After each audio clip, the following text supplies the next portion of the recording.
Another case that I had on I-94 was over near Kalamazoo, and actually in Kalamazoo County. Our client was killed in a semi-to-semi auto accident. Our client actually had rear-ended the other vehicle. Our client was going about 75, 78 miles an hour on I-94, which is probably not, trucks on I-94, they go that fast. It was 4 o'clock in the morning, and our client hit the truck ahead of him.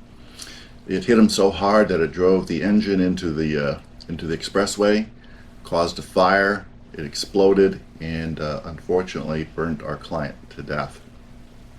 The issue in the case was, as far as the defendant, was clear cut. You hit him from behind. You got to be at fault. You have to give assured clear distance. Your client was speeding at the time of the accident. We knew that our truck driver was a very experienced truck driver and that he was a careful truck driver. And we found out through means of discovery and utilizing, in this particular case, some information from the state police, that the driver in the front truck, the one that we hit, appeared to have fallen asleep. He's going down the expressway at night at 4 o'clock in the morning, going about 30 miles an hour.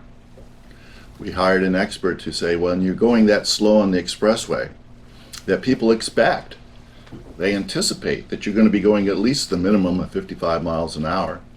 And that at night, the lights that may look far away or close are hard to determine. We got a visual expert from Ford Motor Company to say night driving is difficult because a light way far in out in the field of vision can look small or big depending on the size of the light and the way you view it. So reliance on the minimum speed limits are very important.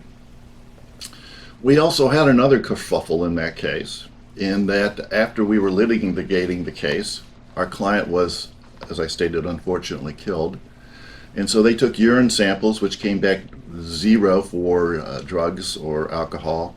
And they also took some blood samples, which mysteriously appeared about 1.5 years later, and it showed some kind of issue with marijuana. It was the claim now that not only was our client speeding, but he was on marijuana, and that's what caused the accident.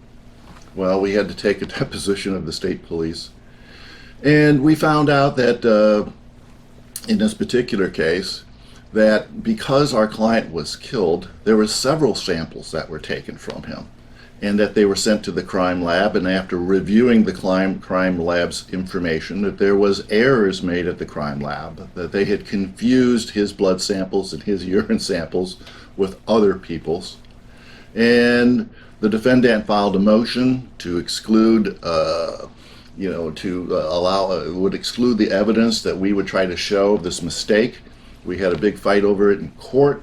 And then after we had won the motion and the judge was going to allow all the information in, good and bad, the judge says you can argue there's marijuana, Mr. Clark can show that there's a mistake made by the state police in processing these urine and blood samples.